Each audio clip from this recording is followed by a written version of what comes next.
మా ఇంటి తులసి మొక్కలకి ఓ ప్రత్యేకత ఉందండి. ఒడిషాలోని మా అమ్మమ్మ గారింటి నుండి 12 ఏళ్ల క్రితం తెచ్చిన విత్తనం ఇది. అక్కడ ఇంటి వాకిట్లోని 10 బై 10 అడుగుల ప్రదేశంలో ఈ నల్లటి ఆకుల కృష్ణ తులసి వనం ఉండేది. అక్కడ తులసి వెన్నులు విరిచి తెచ్చుకున్న విత్తనం అనమాట ఇది. ఇప్పటికి కొన్ని వేల మొక్కలు మా గార్డెన్‌లో పుట్టుకొస్తూనే ఉంటాయి. ఇప్పటికి కొన్ని వందల మొక్కలు నా చేత్తో నేను పంచుంటాను, పెంచుంటాను. మన సీడ్స్ ఆర్డర్ పెట్టిన వాళ్ళలో కూడా చాలామందికి కాంప్లిమెంటరీగా ఈ కృష్ణ తులసి విత్తనాలు పంచడం జరిగింది. మా తోటని పురుగు పుట్ర నుండి కాపాడడంలో ఈ తులసి మొక్కలు చాలా ప్రాధాన్యం వహిస్తూ ఉంటాయి. పంట మధ్యలో తులసి మొక్కల్ని వేసుకున్నట్లయితే చాలా రకాల సూక్ష్మజీవులు ఆ ఘాటైన వాసనకి ఈ పంట దరిచేరవు. అండ్ అలాగే ఫంగల్ ఇన్ఫెక్షన్స్ నుండి కూడా ఈ తులసి మొక్కలు మన పంటల్ని కాపాడుతాయన్నమాట. అండ్ అదేవిధంగా మేము నిత్య పూజలో తులసి దళాల్ని వాడుతూ ఉంటాము.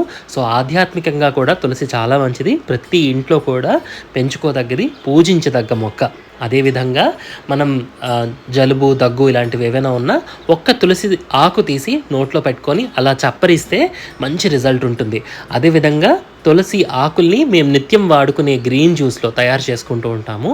ఆ గ్రీన్ జ్యూస్‌లో తులసి, పుదీనా, కొత్తిమీర వీటిని యూజ్ చేసి జ్యూస్ చేసుకోవడం వల్ల శ్వాసకోశ సంబంధిత వ్యాధులు ఏమన్నా ఉన్నా కూడా పర్మనెంట్ సొల్యూషన్‌గా పనికొస్తాయన్నమాట.